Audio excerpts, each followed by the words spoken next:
Hola Mónica, buenos días. Hola, buenos días. Pues te damos la bienvenida por parte del museo y por parte del centro educativo, al igual que a todas las personas que nos acompañan el día de hoy. Me gustaría recordarles que durante toda la sesión estaríamos enviando el link para que puedan registrar su asistencia. Asimismo, recordarles que es la última sesión del curso. Con el 80% de asistencias podrán obtener su constancia. Esta será enviada en los primeros 10 días del mes de septiembre para que puedan estar pendientes de su correo.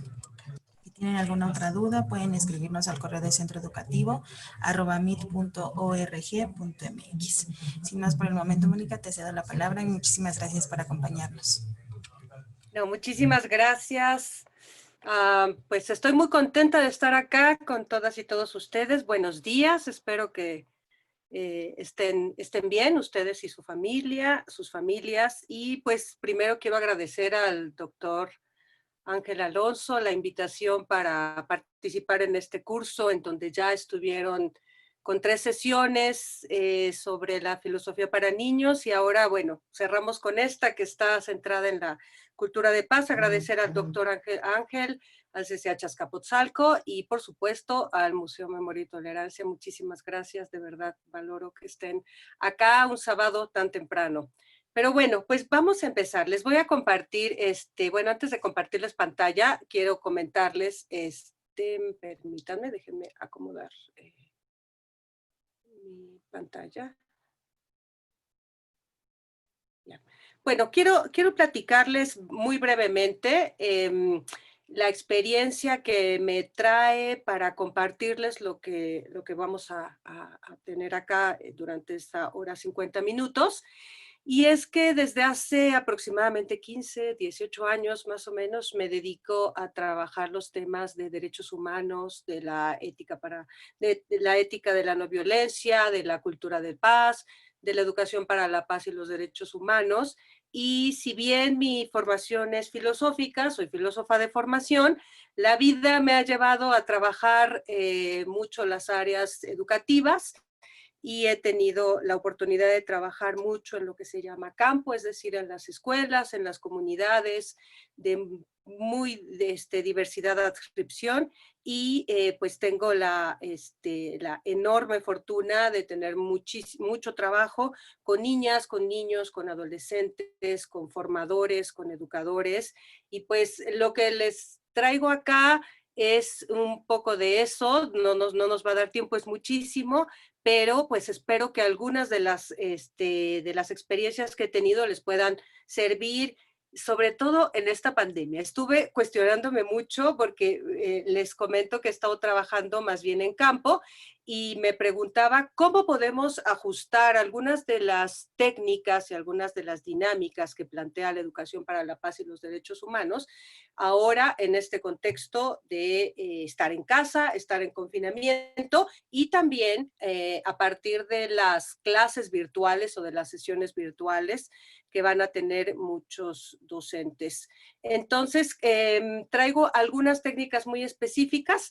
Voy a empezar primeramente con algunas preguntas para plantear algunos de los conceptos fundamentales que tienen que ver, que enmarcan todo esto, ¿no? Que es la cultura de paz como el gran paraguas. En la cultura de paz se inserta la educación para la paz y los derechos humanos, y esta funge como plataforma para el abordaje de los conflictos, algunos les llaman resolución de conflictos, pero también para la ética de la no violencia. Cada uno de estos campos requiere, digamos, un tratamiento, un espacio específico. Voy a intentar hacer un panorama más o menos general para centrarme fundamentalmente en algunas técnicas, porque a veces en los talleres o en los cursos, pues siempre nos falta tiempo para aterrizar en las técnicas, ¿no? La gente me dice, bueno, todo eso está muy bien, pero ¿y cómo le hacemos ya estando con las niñas y los niños en la escuela, en las comunidades o en casa? Entonces, voy a compartirles pantalla.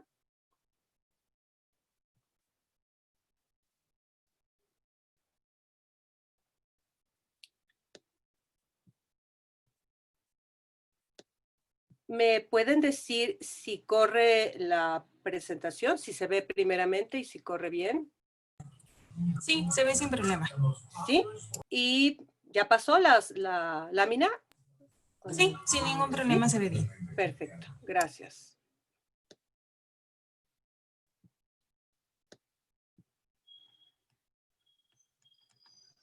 Ya no corre, permítanme. Bueno, les decía que ante la pregunta de cómo educar a niñas, niños y adolescentes durante la pandemia, pues me puse a darle vueltas al asunto de cómo ajustar toda la metodología y estos fundamentos conceptuales para el trabajo no solo de docentes, entiendo que tenemos una población acá bastante variada, sino específicamente para madres y padres de familia. Entonces, la idea es, repito, darles como no corre. A ver, permítanme.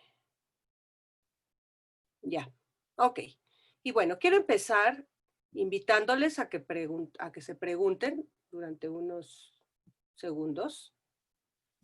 Ah, me gustaría que piensen, los invito a pensar, ¿qué genera conflictos? Ujú. ¿Qué genera conflictos? ¿Qué creen que genera conflictos? ¿Cuál es, digamos, la raíz de lo que provoca los conflictos, tanto en la casa, en la escuela o en la calle? Vamos a dejarlo en estos tres ámbitos específicos. Tómense unos segunditos y me gustaría, les invito a participar en el chat. ¿Qué genera conflictos? ¿Qué creen que sea el detonador de los conflictos? Y bueno, les sugiero no consultar la Wikipedia o el Internet, sino lo que ustedes consideran. ¿Qué sucede? ¿Qué hay ahí abajo cuando se genera un conflicto?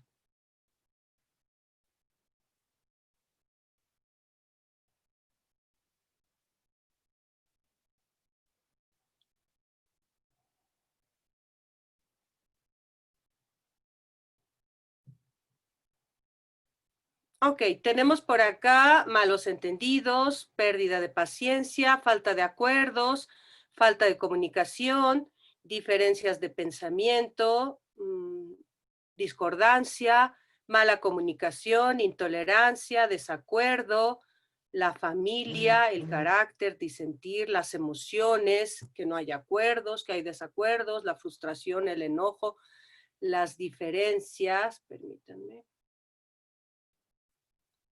falta de empatía, no saber escuchar, depende de la edad, nos dice Carolina Rojas, afecta las emociones, falta de educación, etcétera. Bueno, muy bien.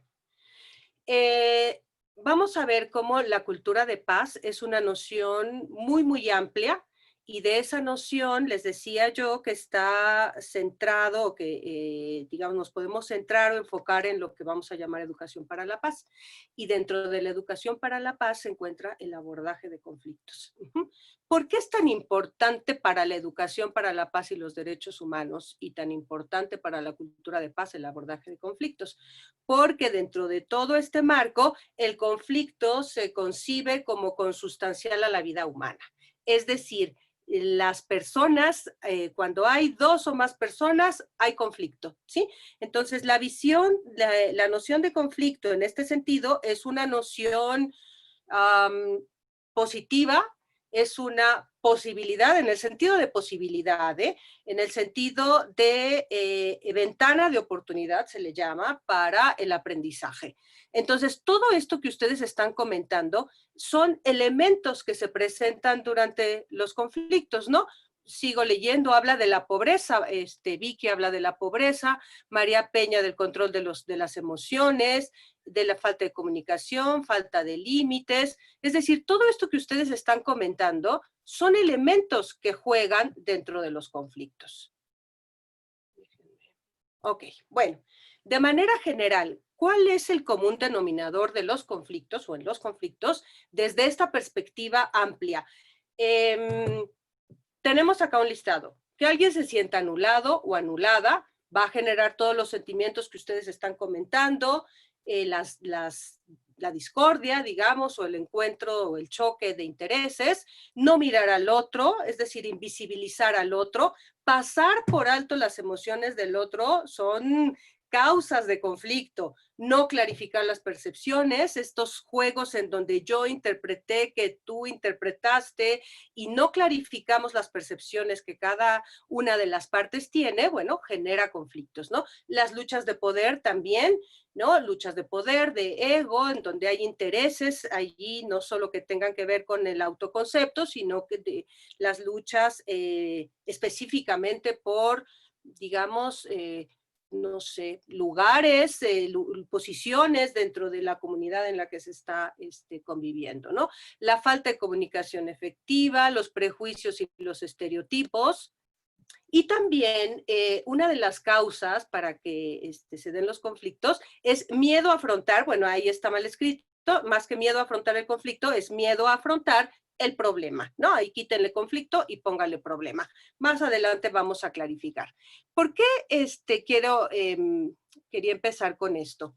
Porque les decía yo que en la educación para la paz y los derechos humanos se concibe el conflicto como consustancial a la vida humana. Si estamos con otra persona y si o tenemos o estamos en un grupo donde hay muchas más personas, los conflictos se pueden multiplicar. Y las sociedades multiculturales, las sociedades heterogéneas, como cada vez vamos siendo más en este mundo y además en este mundo neoliberal y este mundo globalizado, bueno, los conflictos se van a ir multiplicando dependiendo de los intereses, las necesidades y los derechos de las personas. Entonces, bueno, sirva esto como preámbulo para entrar de lleno a lo que implica la cultura de paz. A diferencia de la filosofía para niños, que es una metodología fantástica que puede trabajar de manera específica como contenidos y categorías filosóficas, llámese la belleza, la justicia, inclusive la paz, por supuesto, el bien y el mal, el infinito, qué sé yo. Creo que el acento que tiene la educación para la paz y los derechos humanos y y la resolución de conflictos es que lo que busca es un trabajo del aprendizaje a convivir. Ajá. Está muy centrado y en ese sentido se plantea como toda una ética que lo que nos va a, digamos, a analizar, lo que va a analizar y lo que va a mandatar es cómo le hacemos para la convivencia. Ajá. Cómo se dan los términos de relación con las y los otros en nuestra vida, no solo cotidiana, en la vida en la escuela, en la vida en la calle, etcétera. Y bueno, acá les traigo una lámina, déjenme mover esto que no me permite ver, ¿no?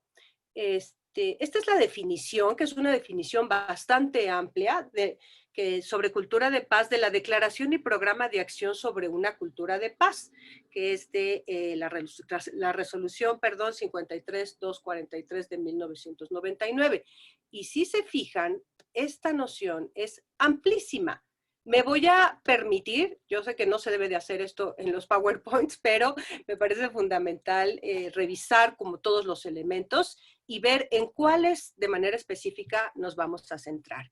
Fíjense, dice, por cultura de paz se entiende el conjunto de valores, de actitudes, tradiciones, comportamientos y estilos de vida basados en el respeto a la vida, el fin de la violencia y la promoción y práctica de la no violencia por medio de la educación, el diálogo y la cooperación, el respeto pleno de los principios de soberanía, integridad territorial e independencia política de los estados y de no injerencia en los asuntos internos. El respeto pleno y la promoción de los derechos humanos y las libertades fundamentales que incluyen la igualdad de derechos y oportunidades de mujeres y hombres, el derecho a la libertad de expresión, opinión e información, el compromiso con el arreglo pacífico de los conflictos, los esfuerzos para satisfacer las necesidades de desarrollo y protección del medio ambiente de las generaciones presentes y futuras, la adhesión a los principios de libertad, justicia, democracia, tolerancia, solidaridad, cooperación, pluralismo, diversidad cultural, diálogo y entendimiento a todos los niveles de la sociedad y entre naciones. Bien, con todo esto es cultura de paz, según esta resolución. ¿Cómo ven? Les invito a escribir cuál es la impresión que les da escuchar, leer todo lo que implica si hablamos de el fomento y la búsqueda de la cultura de paz. ¿Qué les viene a la mente? ¿Somos sociedades en paz? ¿Vivimos en paz? ¿En este tipo de paz? ¿Qué piensan?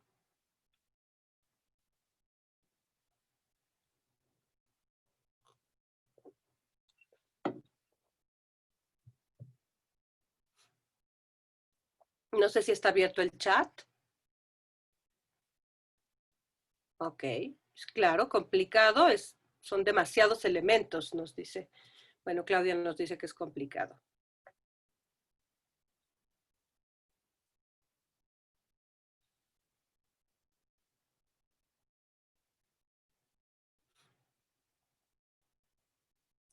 Donde vivo no hay paz, hay una lucha de a ver quién gana, se pierden los valores. Dice Lisbeth, yo considero que nos falta mucho para que seamos una sociedad con cultura de paz. Ok, están inmersos los valores, la cultura de cada persona. Vivimos en un entorno violento, nos dice Majarba. Alejandra nos dice que suena como una utopía, ¿verdad? Sí, así como súper lejana. Parece un ideal, nos dice Giovanni, distanciado de nuestra realidad. Dice María Peña que sí hay cultura de la paz, pero no para todas y todos. Son ideales, hay que construirles. Casi imposible de lograrlo. Bueno, esto sería una ética para algunos, una ética de máximo, pero también sería una ética de mínimos. Hay quien diría, bueno, esto es lo mínimo que nos merecemos como seres humanos. Y otros dirían, bueno, no, es que esto es casi imposible. Es esta utopía de la que están hablando algunos de ustedes. Bien. Claro, el imaginario de que hay que defendernos. Para allá vamos a ir. Fíjense, bueno, me voy a adelantar un poquito. La educación, muchísimas gracias a todas y todos los que están participando. Dice Guadalupe, hay una incapacidad constante para vivir en paz, pero un anhelo de ella. Así es. Bien, fíjense, la educación para la paz básicamente la podemos plantear en 3 niveles. Ay. El primer nivel, que es el que se trabaja de manera, digamos, inmediata o concreta, que es un estilo de vida. No se puede trabajar por la paz si no se asume el modo de vida y un estilo de vida como constructor de paz, ¿sí? Ahora, esto genera mucha, digamos, inquietud porque la educación para la paz y la ética de la no violencia no es de ninguna manera un estado de pasividad o un estado de inmensa tranquilidad en donde casi a la manera de los estoicos soy imperturbable y lo que está afuera no me afecta.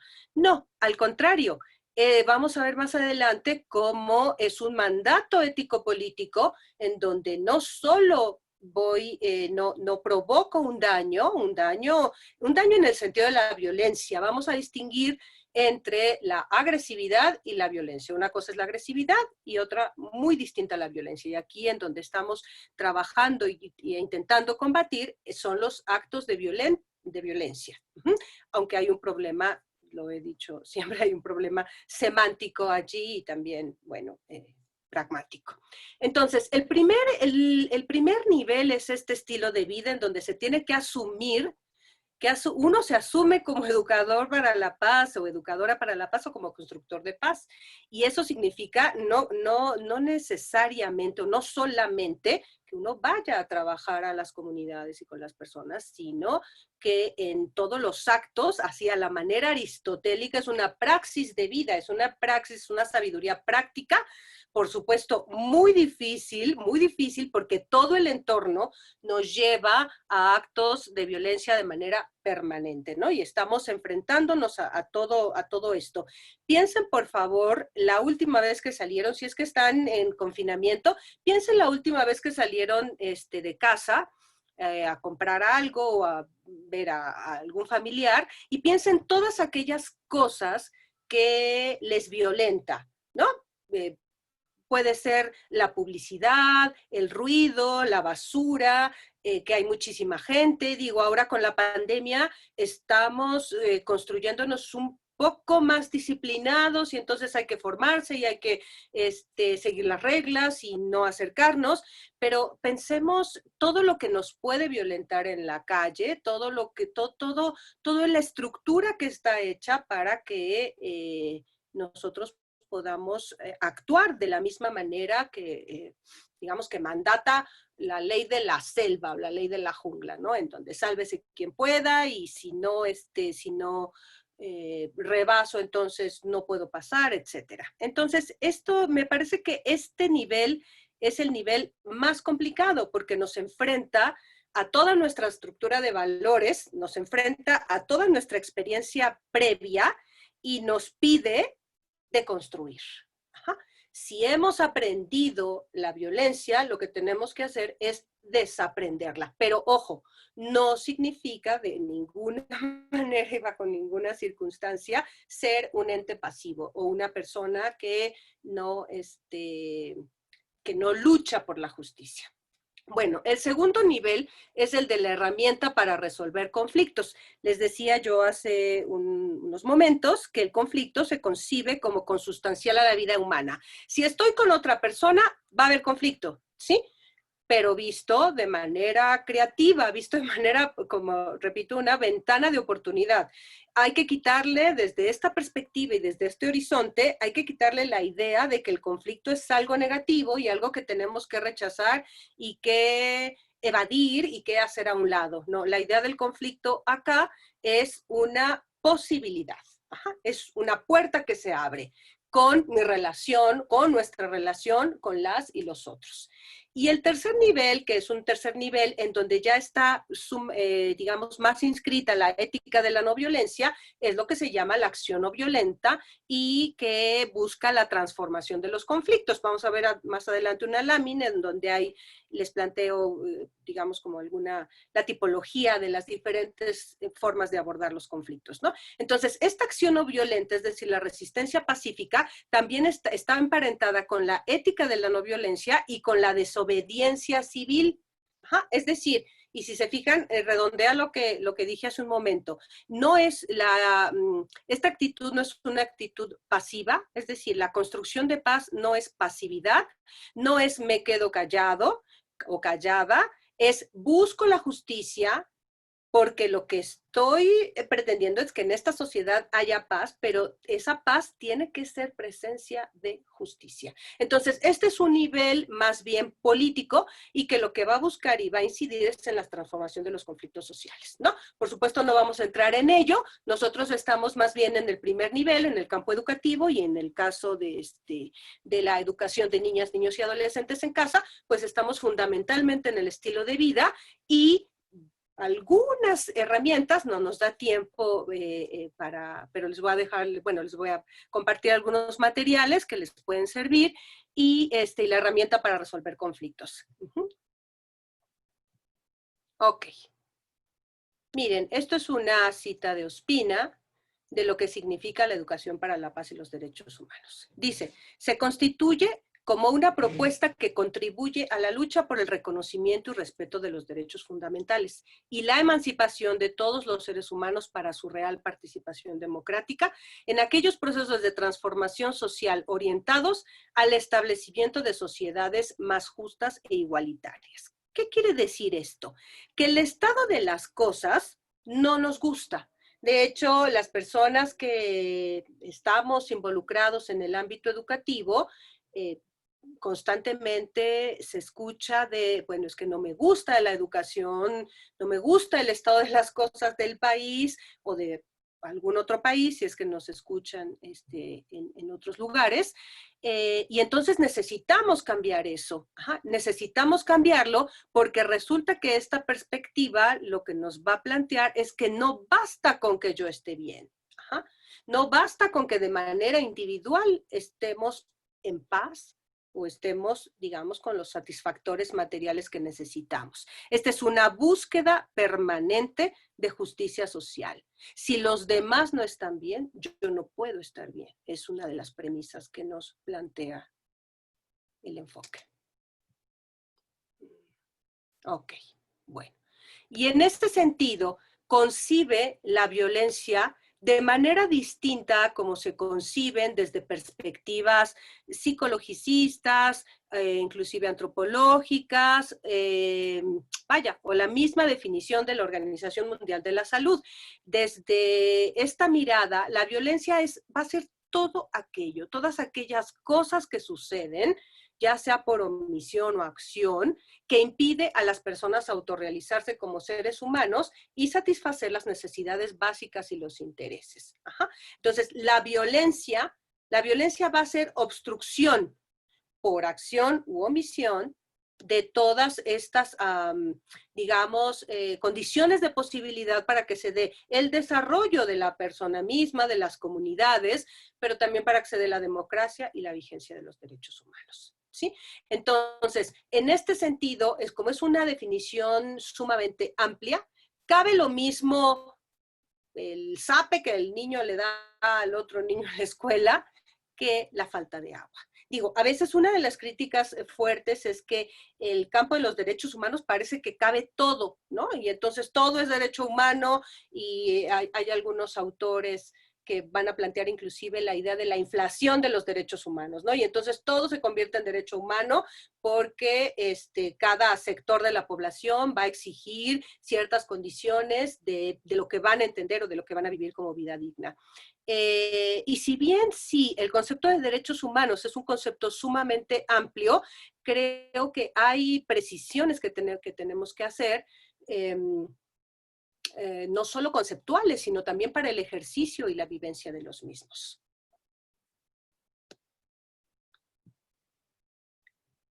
Ok, me voy a... bueno, y en este sentido, de la violencia como todo aquello que impide o obstruye, también se distancia un poco de las tipologías de violencia, por ejemplo, que vienen en los instrumentos para erradicar la violencia contra las mujeres, por ejemplo, con las personas con discapacidad, y repito, es una visión bastante más amplia, ¿no? Pero de manera general, se va a entender que esta violencia la podemos ver como de tres tipos específicamente, ¿no? Bueno, primero como dos, la violencia directa y la violencia indirecta. Y la violencia directa es todo aquello que vemos, que es visible de manera, digamos, patentiza, manifiesta, ¿no? Todo aquello que lastima físicamente, bofetadas, sacudidas, pellizcos, y la psicológica como humillaciones, gritos, comparaciones. Es decir, la violencia directa es lo que se ve, lo que yo estoy viendo. Ajá. Pero resulta que esa violencia que es directa, en realidad tiene un fundamento, tiene una base, tiene unas raíces que la van generando, y es lo que vamos a llamar la violencia indirecta. Y la violencia indirecta es la que está invisibilizada, la que se mantiene por debajo del tapete. Ajá. Y que necesitamos, y ahora con las luchas feministas que se han dado de manera muy intensa, no solo en nuestro país, sino a nivel mundial, han develado toda esta estructura que está hecha, digamos, de mecanismos para violentar a las personas, ¿no? Y en la violencia indirecta vamos a encontrar básicamente dos, una que es la cultural y otra que es la estructural. En el caso de la cultural están, digamos, todas aquellas costumbres, las ideas, las creencias, todos estos idearios que hay en las comunidades y que hace que prevalezcan ciertas prácticas que menoscaban la dignidad de las personas, ¿no? Vamos más adelante a hablar sobre qué es eso de la dignidad, que algunos filósofos han considerado que es un concepto vacío y otros dicen que claro que no, que es el puente, estoy pensando en Habermas, es el puente entre la dimensión, digamos, más legal y la dimensión ética de los derechos humanos, ¿no?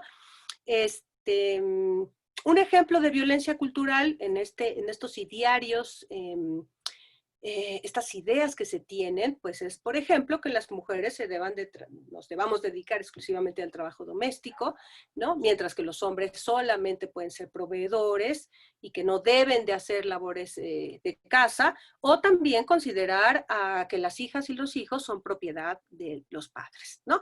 También aquí más adelante vamos a ver cómo los derechos humanos nos hacen cambiar el paradigma de cómo vemos a las niñas y a los niños y a los adolescentes. pero tiene que ver con esto, ¿no?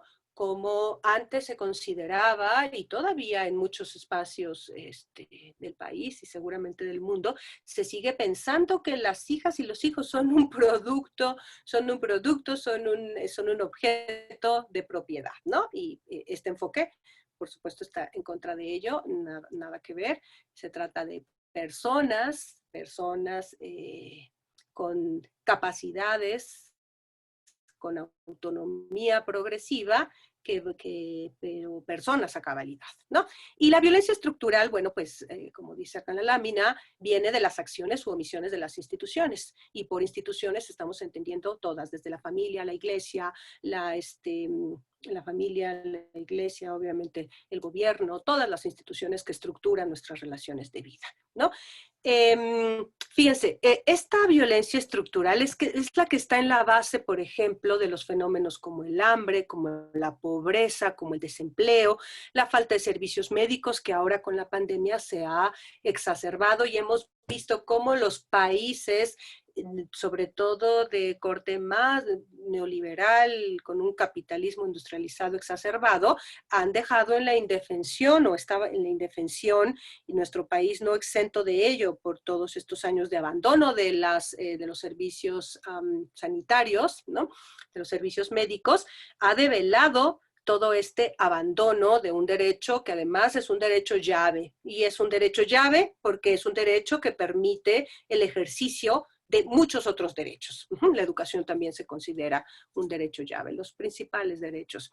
En la violencia estructural está la raíz de las injusticias, está la raíz de la opresión, de la injusta división del trabajo, de la inequitativa distribución de la riqueza.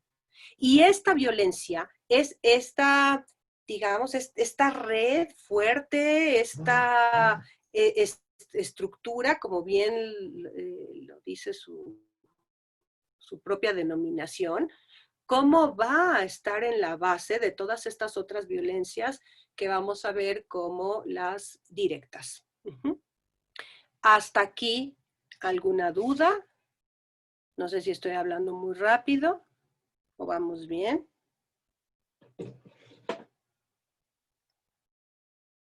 ¿Alguna pregunta, alguna inquietud que quieran comentar?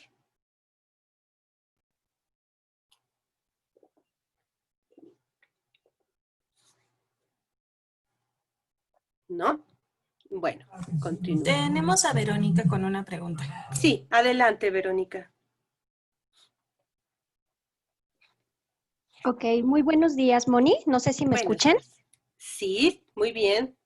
Oye, mira, nada más, yo quiero hacer una pequeña pregunta. Ahí, por ejemplo, en las láminas, tú ponías una serie de términos cuando nos manejas lo de los estilos de vida y todo eso. Nos pones 3 términos. Y me quedó un poquito, sí me saltó la duda. Cuando se escribes tú ahí en el punto 3, no violenta con la palabra junta. Entonces, o sea, yo quisiera saber si se utiliza ese término como uno solo o si yo como docente lo escribo en el pizarrón al hacer una presentación con padres de familia. O sea, o yo es no violenta como tal separado, 2 términos. O sea, ahí es lo que me salta un poquito la idea. Gracias. Sí, pero se utiliza de manera junta, más bien no junta, es una sola palabra, es no violencia, ¿sí? ¿Cuáles son las razones? Que la no violencia no se va a entender como una negación de la violencia, se va a entender como digamos, como una actitud ética política que lo que busca es la justicia social, ¿sí?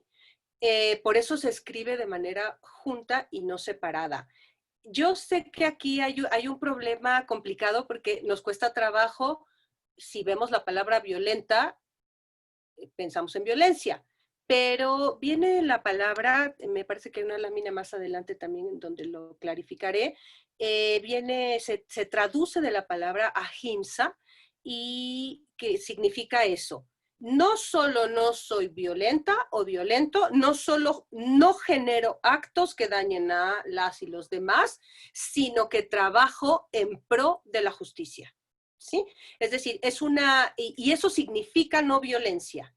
Ajá. No, no estoy solamente, no busco combatir la violencia, solamente. Busco no generar violencia, pero además busco la paz positiva. No sé si queda claro, Verónica.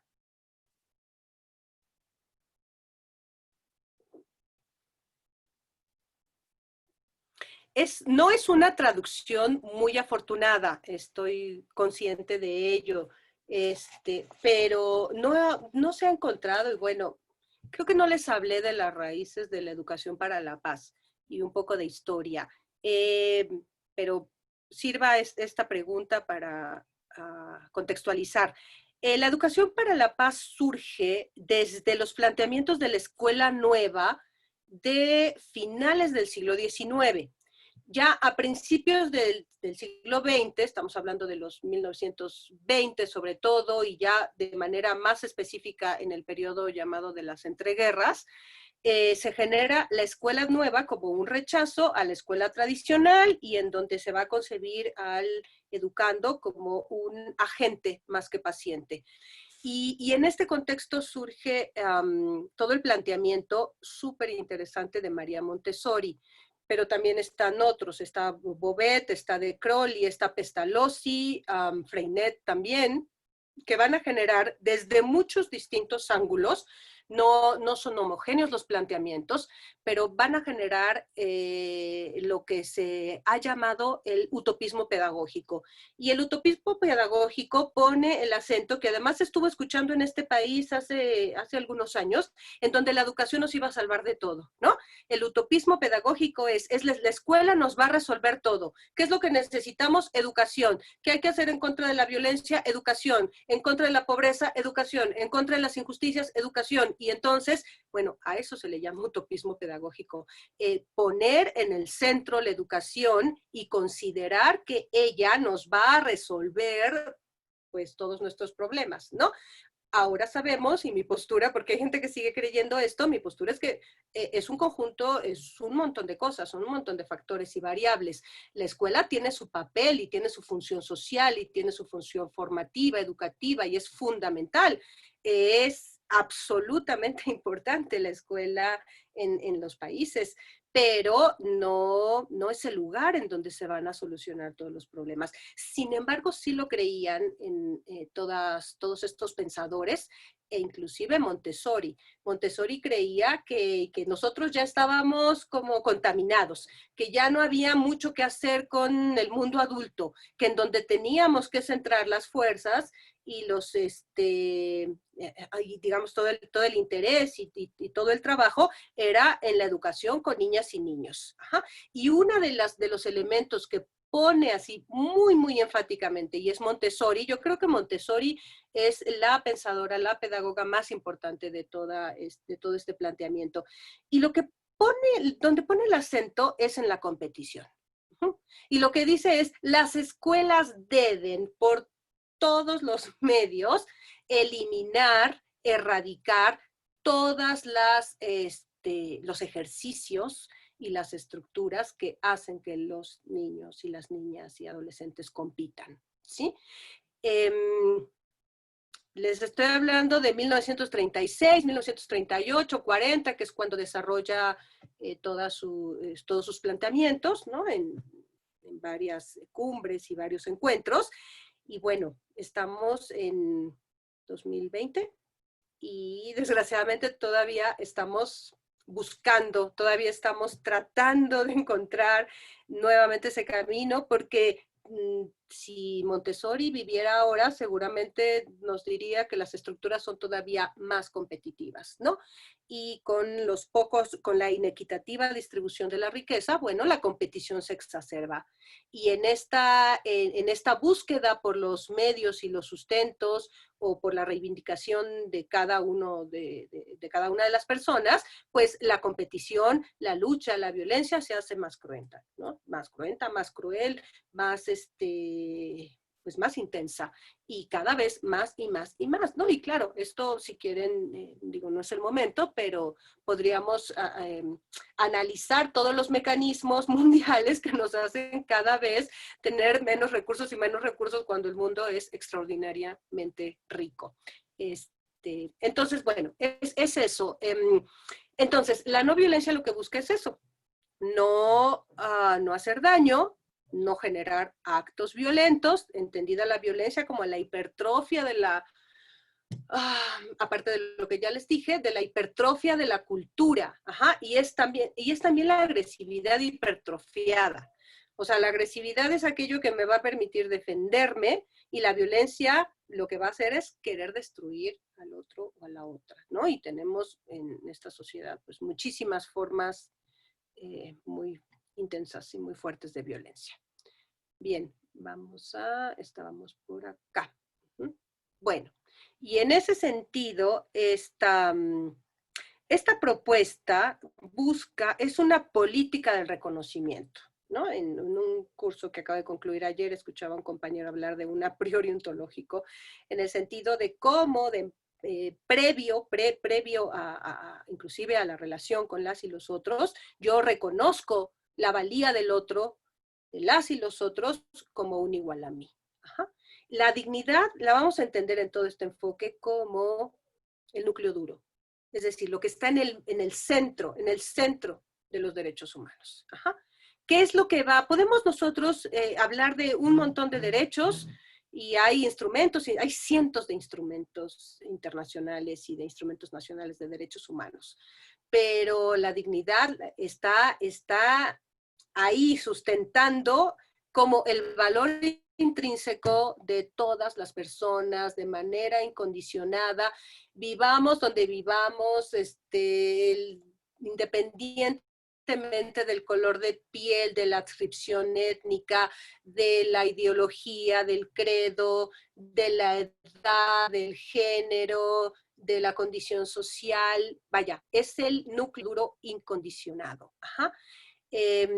Lo vamos a entender en este sentido como un valor intrínseco. Nos pertenece a las personas por el simple y llano hecho, y maravilloso hecho, y extraordinario hecho de ser personas.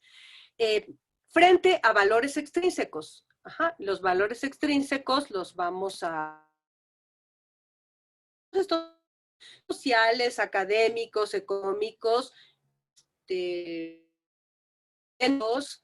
no es que estén mal, el problema es que tenemos que cambiar estas sociedades en donde lo que importan son los valores extrínsecos por encima del valor intrínseco de la dignidad.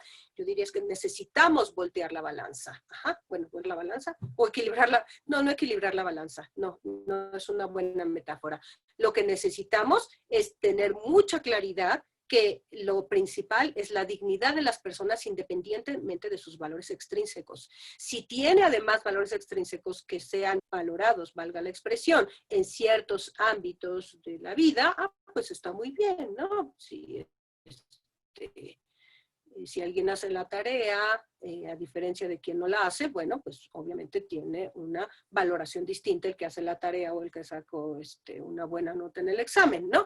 Pero eso no significa ni nos da derecho a menoscabar ni a humillar a las personas que no tienen que no tienen estos valores que normalmente se valoran. Porque además, si pienso Marcuse, en El hombre unidimensional, nos diría que todo lo que hemos hecho no ha servido para estar mejor, para vivir de mejor manera, y tenemos una sociedad, bueno, esto lo estaba escribiendo el siglo pasado, y yo creo que sigue muy vigente. ¿Cómo hemos construido sociedades en donde lo superfluo y lo banal se ha convertido en lo importante? Y lo verdaderamente importante se ha convertido en ridículo. Entonces, este enfoque lo que nos va a decir es, no, a ver, la dignidad es lo importante. Y el respeto a esa dignidad y la exigencia de respetar los derechos humanos por esta dignidad que tenemos todas y todas es lo importante. Si hay otros valores que cada sociedad va a, pues sí, digamos, a considerar o a tener dentro de sus consideraciones. Bien.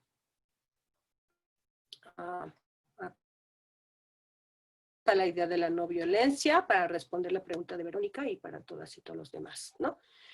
Dice el concepto de la no violencia está ligado al de la paz positiva y plantea una forma de vida, una forma de lucha política y un modelo de sociedad. Proviene del término hindú ahimsa y no se trata de un término negativo. Creo que eso es lo que me faltó decir ahora con la pregunta de Verónica.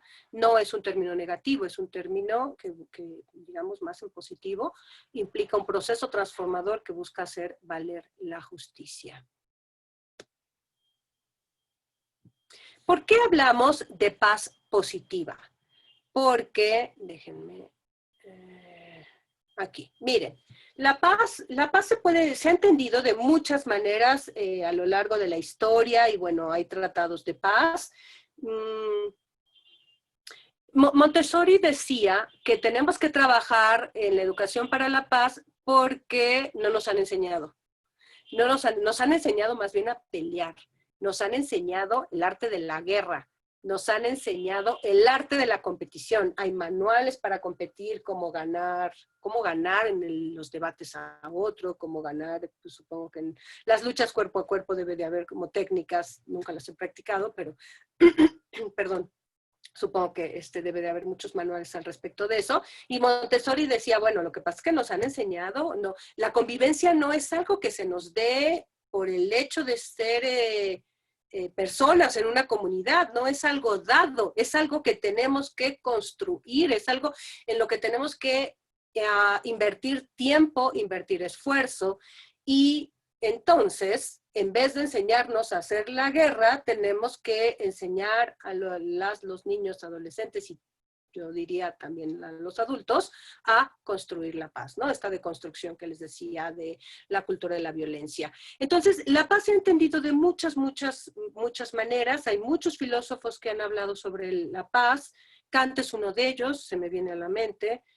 Pero bueno, más actuales, Bobbio, Ferrajoli, muchísimos han trabajado la idea de la paz, ¿no? Esta puede ser un propósito, puede ser una finalidad, un estado deseable, algo que hay que perseguir en la vida plena, pero también se puede entender como un derecho, como un deber, como una tregua o como un valor. Pero para este enfoque estamos hablando de la paz en un sentido positivo. Ajá.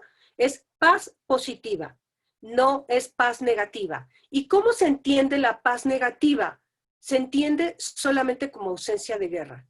Si ustedes recuerdan, hace algunos años en nuestro país se hablaba de que estábamos nosotros en paz, ¿no? Y que diéramos gracias porque no estábamos en guerra. Perdón.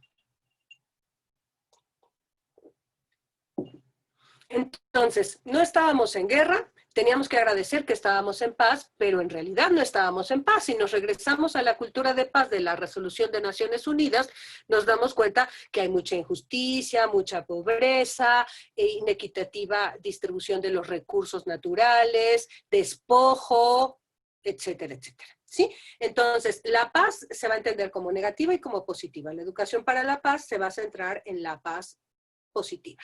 Y la paz negativa se entiende de dos maneras. Una, como ausencia de guerra, es decir, evito a toda costa los conflictos, no estamos en guerra y entonces todo está bien, o lo que se ha llamado también la paz intimista, que esto se ha confundido de muchas maneras con la ética de la no violencia. Ajá.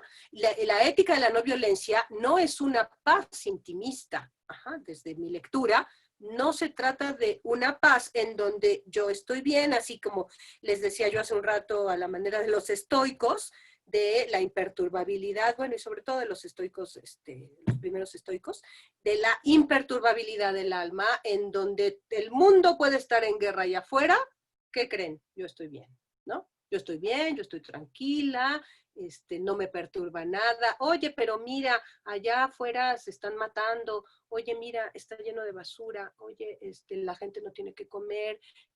Mira, se quedan sin empleo la gente. Oye, allá están invadiendo terrenos porque quieren construir unos edificios de lujo.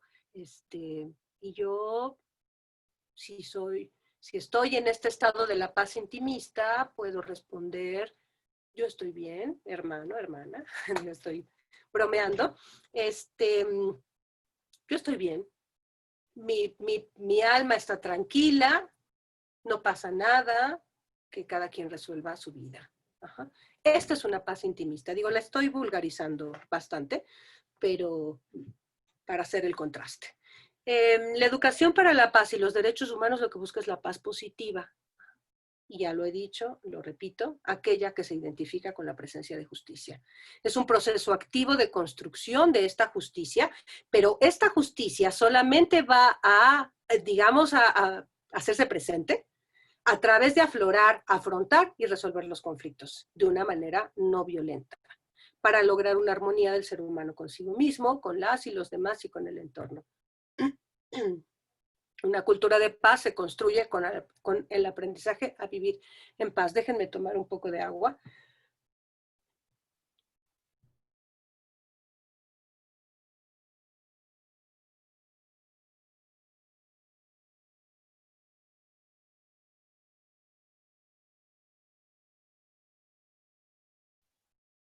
Perdón, he hablado mucho estos días y ya mi garganta está un poco lastimada. Bueno, entonces esta es la diferencia, que esta paz positiva va a buscar que los conflictos se muestren, que los conflictos se presenten, se hagan presentes. ¿Para qué? Para ver qué podemos hacer y transformar la realidad. Esta ya la vimos, esta también. Ok, perdón, estoy ahora de este lado. Bien, y la metodología, no quiero que se me pase el tiempo, la metodología que se trabaja es una metodología muy interesante. Miren, lamento mucho que no estemos de manera presencial, pero si esto fuera un taller presencial, pues habría empezado con juegos. La educación para la paz y su metodología lo que busca es emplear la herramienta del juego. Esto me hace recordar a Johan Huizinga, que habla del homo ludens. Ajá, el homo ludens, el juego como una cualidad, una nota ontológica, una nota característica de nuestro seres humanos, y que si bien disfrutamos mucho y que puede resultar en un espacio gozoso, también en el juego metemos e involucramos todo nuestro ser, ¿no? El alma y el pellejo está en los juegos. Entonces, la metodología se trabaja a partir de eso, de juegos. Pero es importante destacar que no es el juego por el juego tiene una intención, ¿no? Si bien el juego se utiliza en muchísimas otras perspectivas, en muchos otros, vaya, inclusive la filosofía para niños que ustedes han estado abordando en las sesiones anteriores, trabaja también mucho con este juego dialógico, ¿no? Y con algunos otros. Pero en este caso específico lo que se busca es que en el juego nos mostremos a nosotros mismos cómo estamos relacionándonos con las y los demás. Entonces, acá un listado no exhaustivo, de los valores y las actitudes que está buscando promover la educación para la paz. Les decía desde un principio, está absolutamente centrada en la relación con las y los otros. O sea, es una pedagogía de la convivencia, es una pedagogía de la relación intersubjetiva, es una pedagogía del cómo logro acuerdos, de cómo, es una pedagogía de la comprensión, así la veo.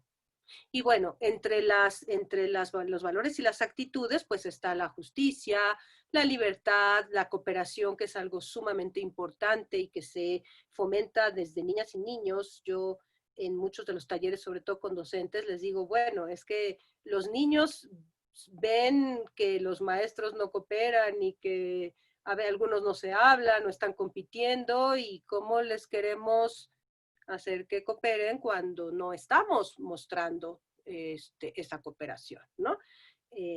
Esto me hace pensar en la hermenéutica analógica de Mauricio Beuchot cuando habla del ícono en educación y dice que los valores son algo que se muestran, no es algo que necesariamente en esto sigue de la cortina, no es algo que necesariamente sea susceptible de ser enseñado, pero sí es susceptible de ser aprendido, y se aprende a partir del ícono que representan las y los otros, y en específico padres y madres o las y los docentes, ¿no? Ese icono que es tan importante porque es el que muestra, más que decir, lo que hace es mostrar. Bueno, está el respeto, por supuesto, el diálogo, la solidaridad, tampoco ya tan olvidada también en nuestras sociedades, por más que a veces este etos social nos quiere insistir en que somos muy solidarios, bueno, a veces en lo elemental no lo vemos, y también se entiende, ¿no? Hemos vivido, no solo en México, en muchas partes del mundo, contextos de una violencia exacerbada en donde lo que se busca pues es preservar la vida, ¿no? La participación como tomar parte, que es fundamental. Yo les decía en la primera, segunda lámina una de las cosas que generan conflictos son no hacer parte a las y los otros, es invisibilizar a los otros, es menoscabar su valía, su dignidad, no percatarnos de lo que están sintiendo, no darnos cuenta, cosa que es muy importante y que padres, madres y docentes ya van como entrenándose mucho en esta percepción, ¿no? De darse cuenta cómo están las niñas, los niños, al lado, con sus emociones, si están necesitando algo de escucha, de apapacho, ¿no? De atención. La empatía, fíjense que esta palabra también ya súper gastada, bueno, creo que todas estas palabras están ya muy manidas y muy gastadas y me parece que tenemos que rehabilitarlas y cuando las usemos tenemos que usarlas pues de manera responsable en el entendimiento de que son palabras no solo hermosas, sino que implican una gran cantidad de, pues, de actitudes y de asunción, de convicciones que uno debe asumir en la vida, ¿no? En la palabra empatía que se escucha mucho, pues claro, es un ejercicio difícil, ¿no? Cómo ponernos, cómo sentir con las y los otros, cómo ponerme en los zapatos, se utiliza muy seguido esto, pues sí, es difícil. Sin embargo, la metodología de la educación para la paz mueve mucho a eso y en ese sentido es sumamente noble. A mí me gusta muchísimo porque logra que nos movamos del lugar. Logra verdaderamente a través de sociodramas, a través de juegos de roles, a través de ejercicios de todas estas actitudes y valores que estoy planteando acá, ¿no? Bueno, me voy un poco más rápido porque ya veo que transcurre el reloj y no me va a dar tiempo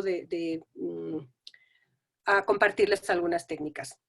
Está la democracia, la escucha, por supuesto, la tolerancia, la confianza, la comunicación, el consenso, el fomento de la autonomía. En las técnicas específicamente me voy a centrar de negociación y de mediación para los niños en casa, niñas, niños en casa, y sobre todo cuando hay más de un niño, ¿no? 2 o 3 niños, primos o hijos, y que muchas veces están peleando entre ellos.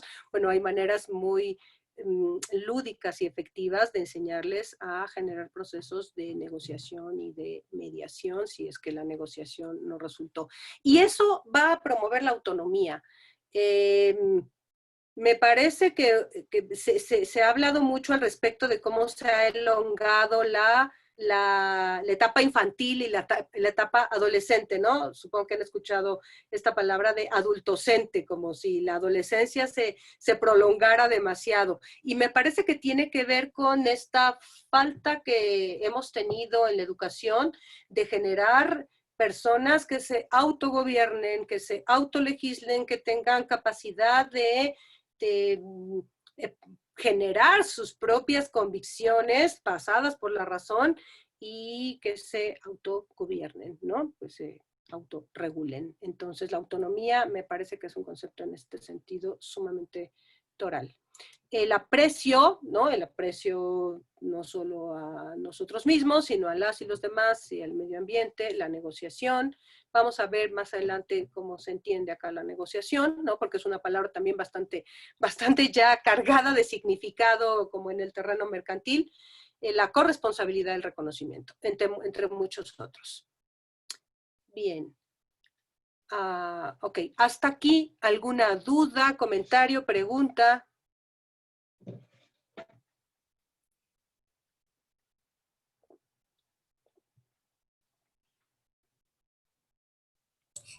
Tenemos a Guadalupe.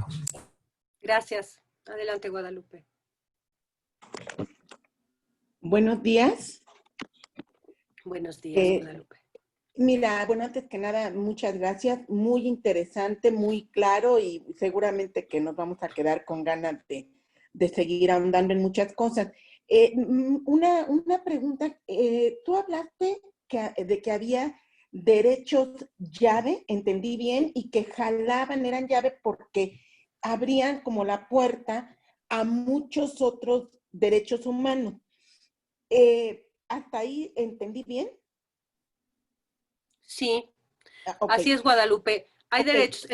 Sí, adelante. Bueno, o sea, te lo planteo nada más para redondear la idea. Bueno, entonces mi pregunta sería si hay algún tipo de clasificación de estos derechos llave o si per se todo, realmente cada derecho que tú has planteado por sí mismo va llevando a los otros. Cuando tú hablabas, por ejemplo, de la dignidad sería, digamos, la llave principal de todos. Desde esta visión, ¿no serían todos los derechos y todos los valores una llave a todos los demás o existe esa clasificación particular? Y si hay algún autor en especial que lo haya manejado así como derecho llave, valores llave, o es una idea personal tuya. Muchas gracias. Sí, no, gracias a ti, Guadalupe. Sí, efectivamente, tienes toda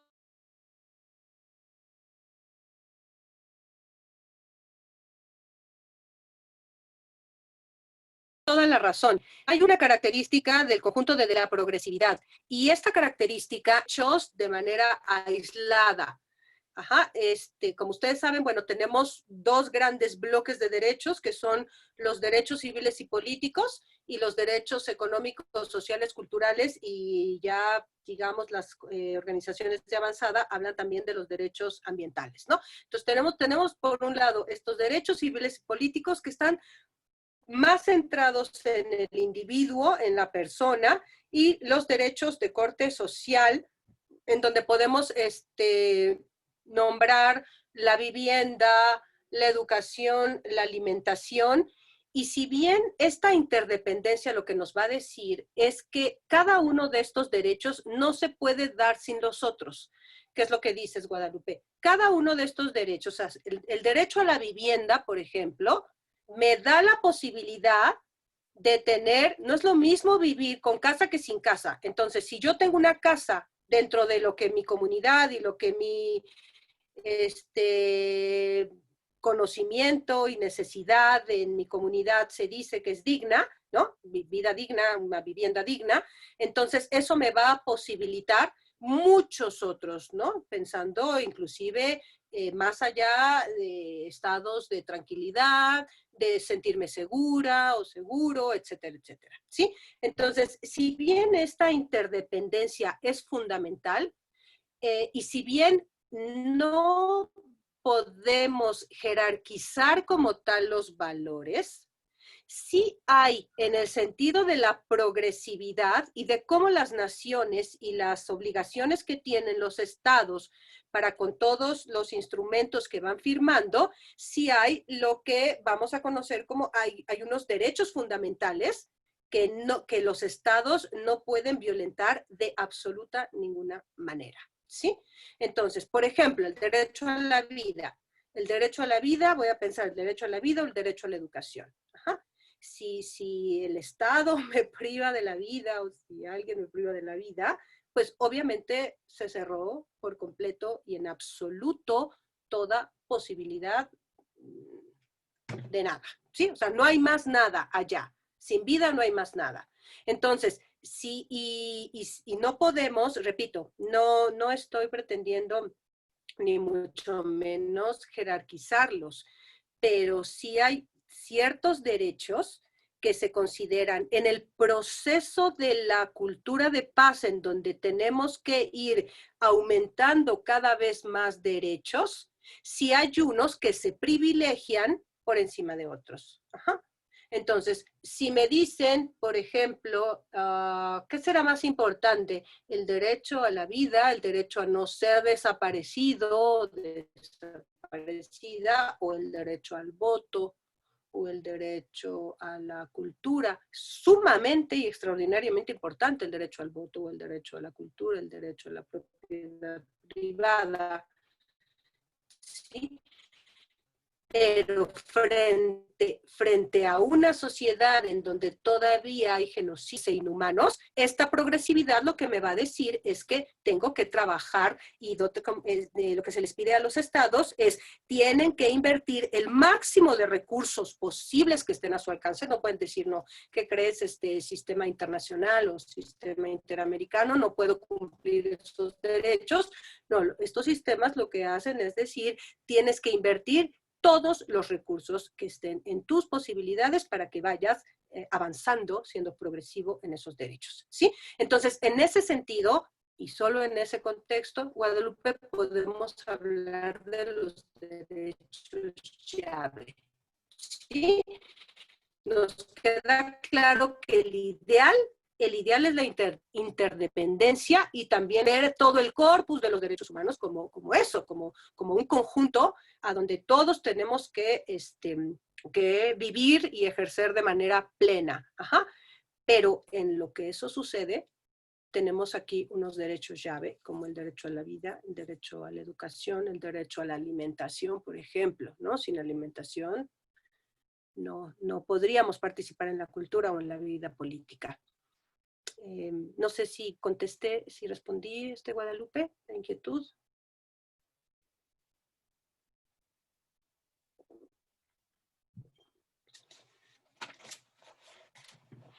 Sí, gracias. Es que tenía el micrófono cerrado. Sí, muchas gracias. Así me queda mucho más claro. Pero nada más una pequeñita duda. Pero entonces lo de la llave es, digamos, una idea personal tuya. No es que haya una clasificación así. Esto que acabas de decir lo agrupas en esa especie de valores o derechos llave. Pero es como una idea personal tuya.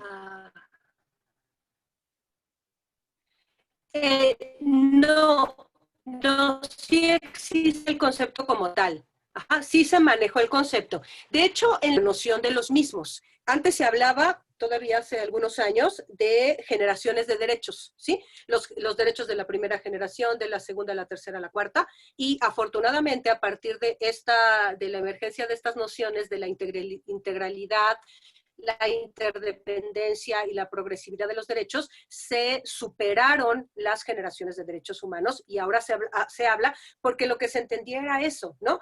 Los derechos de primera generación son más importantes que los de la segunda, y los de segunda son más importantes que los de tercera, y esta noción de integralidad e interdependencia dice no, todos los derechos son importantes para todas las personas. Ajá, entonces, sí existe. Les voy a dejar, bueno, viene más adelante unas láminas con algunos materiales, y de manera específica sobre derechos hay afortunadamente bastante material, no solo desde el campo de la educación para la paz, sino también desde el campo eminentemente del derecho, ¿no? El derecho y de muchos constitucionalistas y de, pues sí, grandes teóricos, pero el concepto existe. Ok, y serían, esa primera generación sería porque implica no solo derechos más fuertes, sino valores más profundos para poderlos aplicar. Por eso es más fácil que jalen a los otros. ¿Estoy en lo correcto?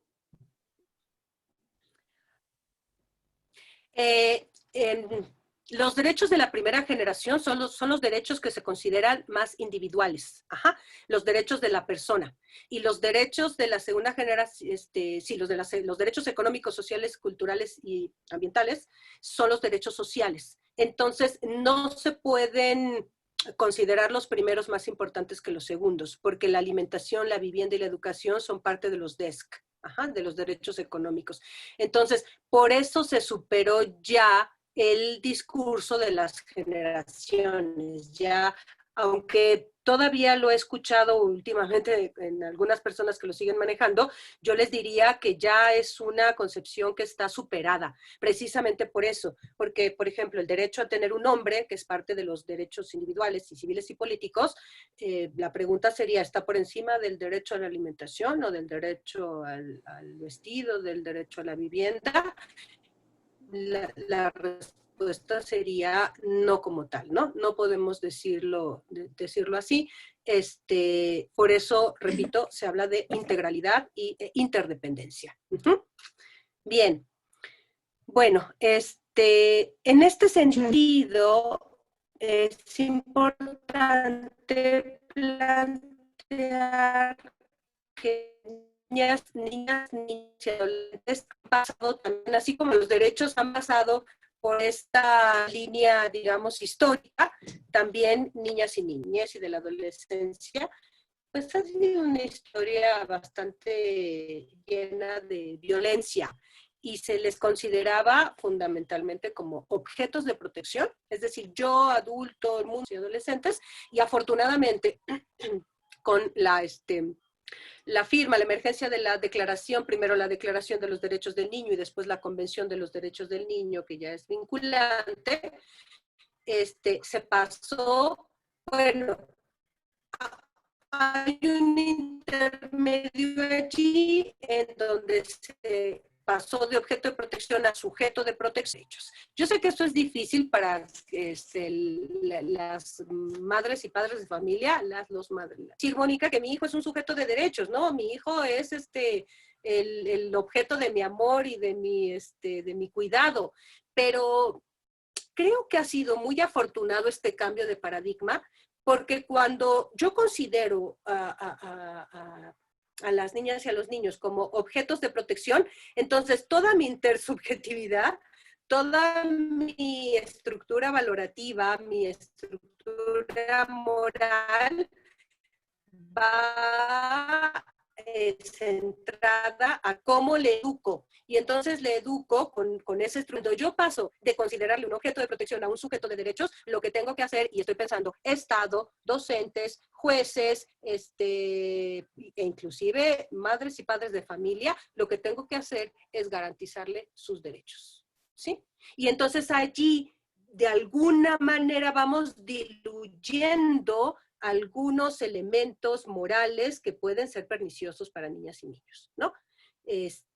Si hablo de, yo puedo considerar que los niños tienen que la niña de 8 años tiene que cuidar a su hermanita de 5 años, pero si yo la concibo como sujeto de derechos, pues es igualmente una niña que no tiene que estar haciendo el papel de la madre o de los padres, ¿no? Por ejemplo, por decir un ejemplo. Entonces, esto me parece, este cambio de paradigma es muy importante porque nos saca como de una subjetividad de moralidades locales, de moralidades específicas, y nos manda a una ética, a un ámbito ético con más pretensión de universalidad, en donde más bien se garantice la protección, el cuidado, sí, pero no en un sentido en el que yo crea que a lo mejor proteger a mi hija o a mi hijo es encerrarle,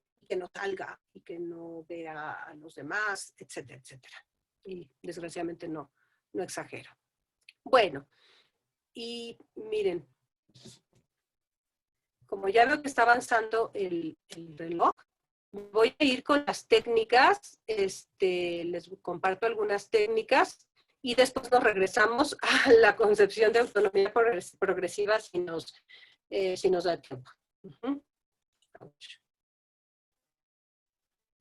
Autonomía progresiva, el interés superior del niño, también después eso lo vemos, ¿no?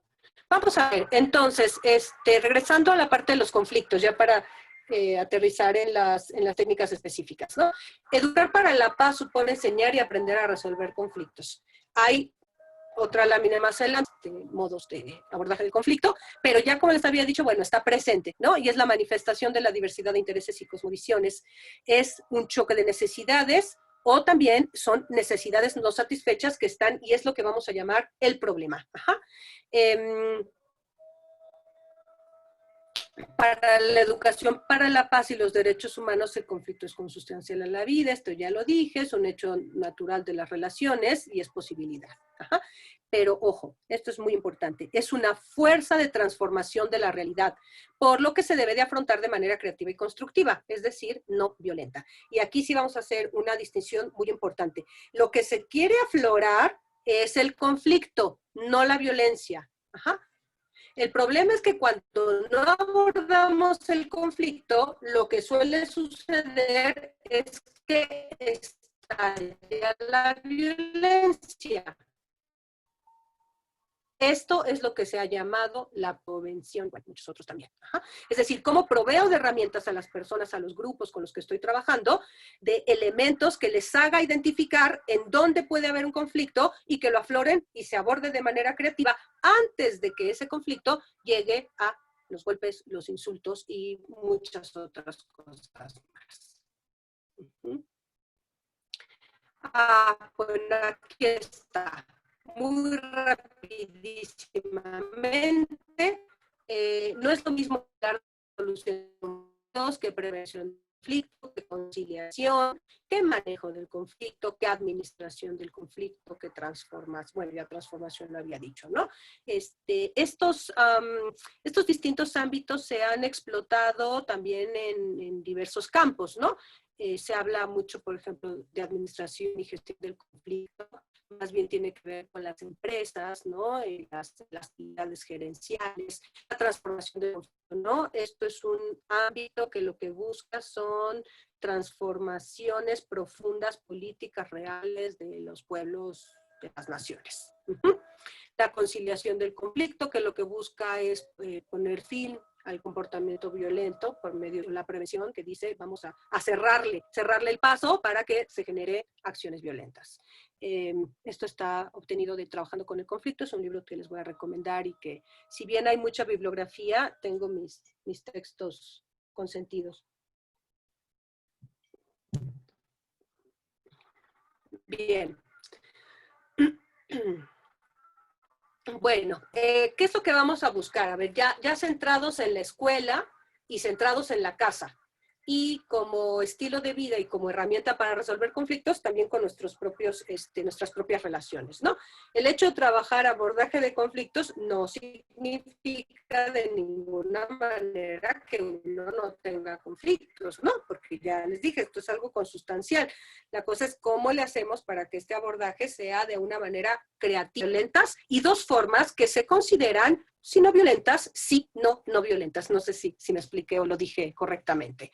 La prevención, la negociación y la mediación, en este sentido, son formas no violentas porque lo que van a buscar es que las partes logren un acuerdo. Vamos a entender la negociación y la mediación como procesos de diálogo para llegar a acuerdos. ¿Sí? Entonces, si en el conflicto tiene, a diferencia del problema, que el conflicto tiene nombre y apellido, ¿no?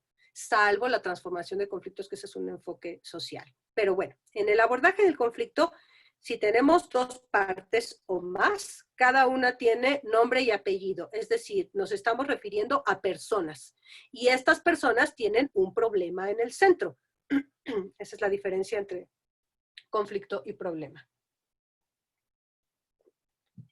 El problema es lo que está en el centro, ¿sí? El problema, ojo, no son las personas no son los problemas. Las personas tienen conflictos por ciertos problemas. Entonces, la prevención es generar todas estas herramientas, todas estas técnicas, conocimientos para que las personas puedan identificar y abordar los conflictos. La negociación y la mediación son procesos de diálogo que se dan entre las personas para llegar a acuerdos. Ajá. Pero estas, repito, son formas que se consideran las más ideales porque todavía quedan en el ámbito de las y los involucrados. Cuando estamos hablando del arbitraje o del juicio, entonces estamos hablando de una intervención que puede resultar impositiva.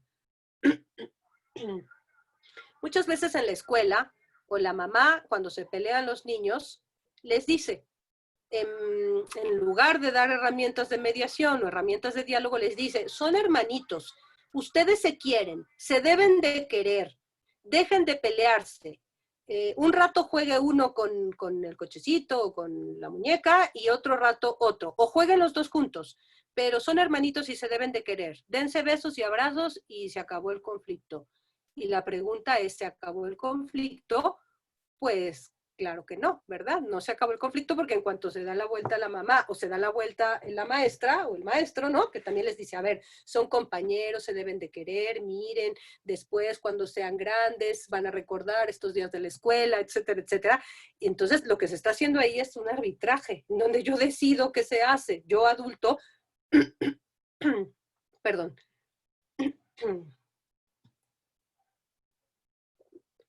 hablo mucho. En donde yo decido, adulto, cómo resuelvo ese conflicto. Entonces, bueno, primera sugerencia. Cuando los niños en la escuela o en la casa, y además ahora en este contexto de la pandemia, que seguramente pues el roce y la convivencia está mucho más cercana, hay que darles herramientas para que ellos resuelvan, ellas y ellos resuelvan sus conflictos a través de procesos de negociación y mediación.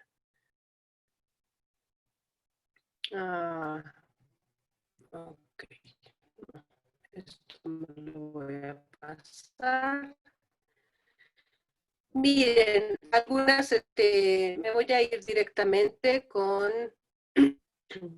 esto trabajo en la escuela, ¿no? Con niñas de secundaria, niños de primaria, de secundaria.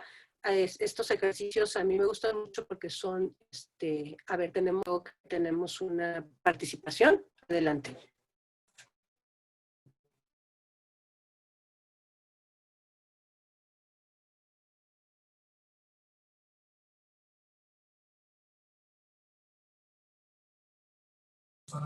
Alejandro, ¿nos ayudas activando tu micrófono, por favor? Sí, ¿qué tal? Buen día. Me parece interesante todo lo que se habla sobre los derechos y sobre todo hay uno principal que es el derecho a la vida. Bueno, sí. Creo que en lo personal y en lo que se ve actualmente del tema que se está tratando, es la clave para que lo que es la sociedad y lo que es el ámbito nacional y mundial, si no tenemos derecho a la vida, automáticamente muchos derechos de los que se mencionan no los tendríamos. Otra se hablaba referente a los niños, de que en un momento dado nosotros ponemos orden o ponemos una disposición de lo que tienen o deben de hacer, pero es parte de lo que es como padres que tenemos esa obligación, no como dice la palabra, sino esa obligación moral de darles lo mejor en cuestión de educación. Si la educación se da, automáticamente también se van transformando muchas cosas. Y no es porque tengan derecho a esa educación, sino porque es muy necesaria para poder llevar una mejor vida y ellos a su vez tratar de mejorar más. Quisiera poner un ejemplo. A lo mejor en algunas casas hablábamos hace un rato de carencias, de derecho a la casa, cosas así. Todo eso se tiene que dar. A lo mejor algunos tendrán una posibilidad más amplia de dar ese tipo de cosas, pero a final de cuentas, donde estén y como esté la situación, ese va a ser su hogar, esa va a ser su residencia. A veces no usamos ciertos términos porque nos achicamos. Decimos, pues venga, ven y te invito a mi humilde hogar, vente a mi casa. Y no, o aquí mira mi casita, pásale. No, es mi residencia, es donde yo vivo. Así está escrito, es una residencia. Pero a veces nos dejamos llevar por los términos y creemos que si usamos esas palabras es algo muy grande, es algo muy importante. Y no, o sea, tendríamos que también empezar nosotros, porque al final de cuentas también fuimos hijos. Y de una otra manera, para bien o para mal, todos hemos adquirido un poquito de todos esos derechos, o de que no nos han complacido, o de que no los tuvimos. Vivimos con carencias, pero no por eso quiere decir que no tenemos derecho a esas cosas que no tuvimos. Está en nosotros mismos corregir. Cada uno, ahorita por ejemplo usted, licenciada, con su conocimiento, todo que nos transmite, adquiriremos algunas palabras claves para poder usar en nuestra vida. A lo mejor no todo, pero sí tendremos esas palabras claves que nos agraden, que nos digan, pues tengo que corregir en esto. Oye, sí, pues ese derecho a la vida, ese derecho a la casa, ese derecho a lo mejor a que ellos decidan un poquito más su juego y no imponerles. Sabremos que ir haciendo y tenemos que ir mejorando.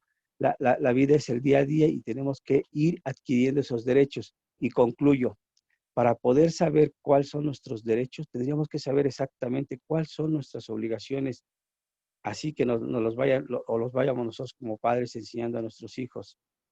¿Para qué? Cuando tengamos claro cuáles son nuestras obligaciones, sabremos de qué manera poder tener algún derecho, que lo conocemos o que lo aprendamos o que nos lo digan, y en un momento dado hasta nuestro mismo cuerpo, nuestro mismo sentir, oye, pues tengo hambre, ay, pues necesito comer.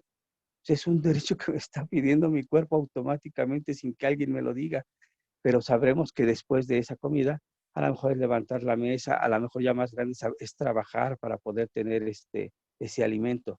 Tenemos que conocer nuestras obligaciones para poder conocer en realidad y poder en un momento de buscar nuestros derechos. Gracias.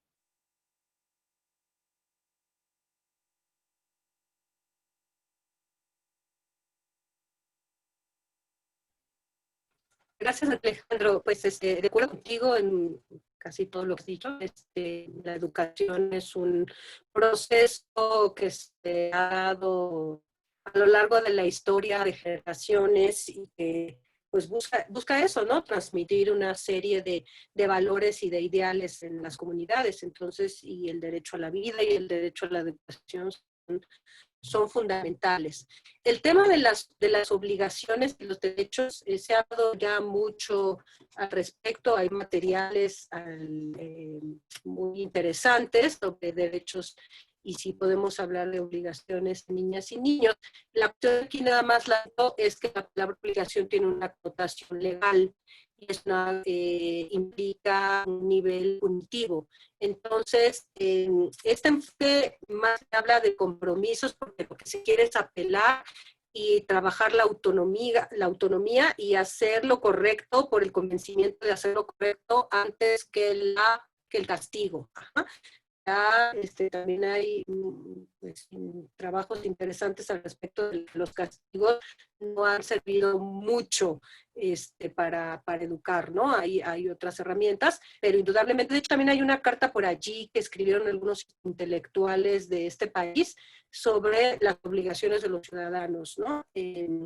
La Declaración Universal de los Derechos Humanos, en el artículo primero y me parece que es el 29-30, si no me recuerdo, también habla de estas obligaciones, este imperativo de ser solidarios con las y los otros y de pues, buscar, como ya he insistido todo este tiempo, en buscar la justicia. Les platico. Acá, una de mis dinámicas favoritas para trabajar desde los niños más chiquititos hasta los adultos, inclusive, no sé, maestros de derecho, ¿no? Que uno puede sentir como demasiado serios, pues terminan divirtiéndose y aprendiendo mucho. Perdón.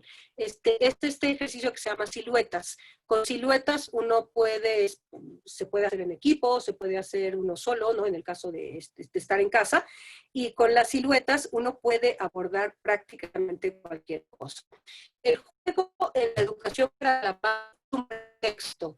El juego lo vamos a utilizar como un laboratorio, pero el énfasis está en mis procesos, en los procesos de realizar prácticamente cualquier juego de educación física, de música, de educación cívica, una asamblea. Puedo utilizar un trabajo en equipo, una exposición, lo que ustedes quieran, una fiesta en la casa, una película. El punto para trabajar la educación para la paz es mover a un proceso dialógico reflexivo a las niñas, los niños y a los adolescentes a que reconozcan cómo fue su proceso de relación con las y los demás. Surgió ¿Qué dificultades hubo? ¿Qué problemas? ¿Qué sentimientos? ¿Se atoró allí la plática para exponer? O, es decir, tengo que mover a las niñas y a los niños a que reflexionen sobre sí mismos, y en este sentido es muy socrático, ¿no? Muy socrático, muy mayéutico, en el sentido de autoconocimiento. Entonces, las siluetas me gustan mucho porque lo mismo les pedimos, por ejemplo, en la foto de abajo, es que ellos crearan una historia, ¿no? La historia que quisieran. Y bueno, se dan las cosas más extraordinarias que ustedes se pueden imaginar. Digo, aquí hay muchas personas que trabajan en el ámbito educativo y deben tener mucha experiencia al respecto, pero estas historias nos sirven en mucho para después preguntarle al personaje. Se le pregunta al personaje qué quiere decir de él o de ella o de los personajes que hayan construido, me parece que acá construyen una pareja, para después llevar la reflexión hacia lo que ellos quieren decir de sus vidas, lo que ellos quieran. Y entonces se hacen preguntas como, ¿qué necesita para ser feliz? ¿Qué necesita para no sentirse violentado o violentada? ¿Cuáles son los satisfactores materiales que requiere el niño o la niña? O en el caso de derechos sexuales y reproductivos, también se puede trabajar con las situaciones. Es decir, se les puede preguntar prácticamente lo que sea, ¿no? ¿Qué necesitamos en esta escuela para llevarnos mejor? ¿Qué necesitamos en esta casa? ¿Qué necesito de mis hermanos y mis hermanas para tener un mejor diálogo, por ejemplo? Sí. Más adelante, miren, acá está. Bueno, el de abajo es un ejercicio también muy divertido, que se trabaja, es un juego de sillas, básicamente. En los materiales que les voy a recomendar, ahí vienen decenas, cientos de técnicas. Entonces, la técnica hay que elegirla mejor, claro, pero puedes utilizar cualquier cosa. Lo importante es llevar a la mesa, y yo siempre les digo a las y los docentes que todo lo que sucede en el aula, todo lo que sucede en el patio, todo lo que sucede en el recreo, y a padres y madres, lo que sucede en la relación de sus hijos, si se pelearon entre ellos, si pelearon con la tía, con el tío, con el papá, con el abuelito, es material educativo.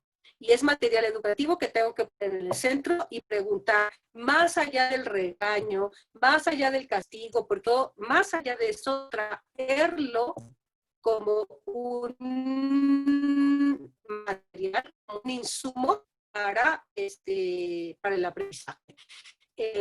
Estos juegos se trabaja mucho con el cuerpo, ¿no? Hay también mucho contacto físico.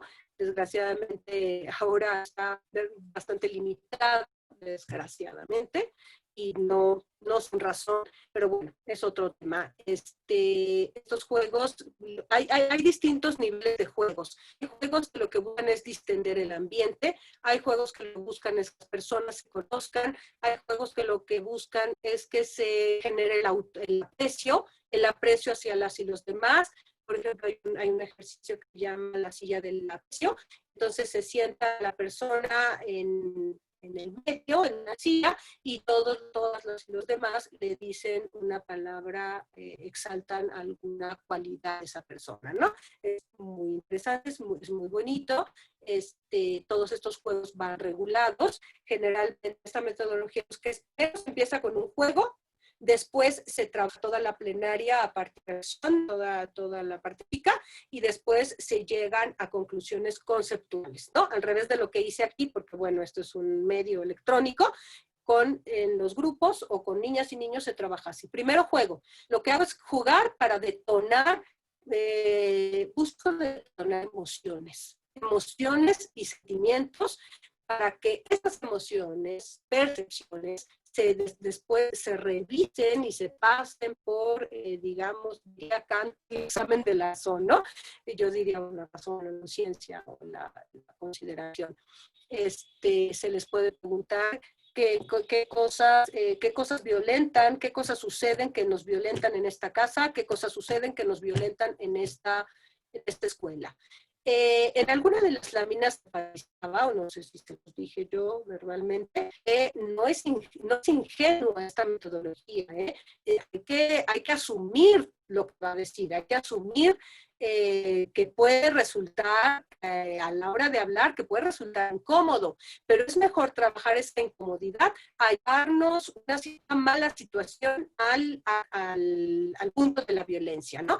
En alguna ocasión trabajábamos con una secundaria para trabajadores, pues supongo que saben que, bueno, si no lo saben, lo comento, en las secundarias para trabajadores van chicos y chicas que han sido generalmente rechazados de una, de dos o de tres escuelas y que ya llegan con estigmas muy fuertes. En alguna ocasión, en un ejercicio de estos, una alumna decía, este taller me ha hecho saber que nos tratamos como enemigos y que llegamos, porque claro, veían toda la carga de molestia, de ira, de error, de enojo que generalmente les pasan los padres y la familia, ¿no? Y entonces con estos ejercicios dice, es que acabo de darme cuenta de que nos tratamos como amigos y no entiendo por qué. Ajá. Se trataban como enemigos, llegaban, se sapeaban, se aventaban las mochilas, se lastimaban, se robaban cosas, se metían en la mochila animales muertos, qué sé yo, ¿no? Se pegaban constantemente en el cuerpo y estos ejercicios lo que hacen es llevar a la reflexión y decir, ¿por qué estoy haciendo lo que estoy haciendo? ¿Por qué estoy actuando como estoy actuando con tal o cual? ¿No? Ustedes saben que, por ejemplo, a nivel de los últimos grados de primaria, de secundaria y también en preparatoria quizá un poco menos, dependiendo de la comunidad, pero en la secundaria se empiezan a generar como muchos grupos, mucha rivalidad entre ellos, y la cosa es preguntar por qué existe tal, ¿no? Si se han puesto a reflexionar al respecto. Me parece que había algunas preguntas, si quieren le damos salida. Sí, tenemos a Itzel y a Adriana. Por el tiempo les pediría que fueran muy breves para que puedan, pues se les pueda contestar y podamos dar pie a las otras participaciones, por favor. Hola, buenos días. Primero, felicidades por tu ponencia, me gusta mucho. Y en segunda, quería retomar un término que mencionaste sobre la autonomía progresiva y toda esta parte de darle el papel al niño, darle como esa prioridad, que es el principal dentro de su formación y entender que nosotros, tanto padres como docentes, somos guías para ellos, ¿no? Entonces, darle su lugar va a provocar en los niños que crezcan con mejores oportunidades de desarrollar habilidades para la convivencia. Justo nos falta eso hoy en día, saber convivir. Y nada más solo quería agregar eso. Muchas felicidades. Muchas gracias, Natalia. Vámonos rápido a la lámina de la autonomía progresiva.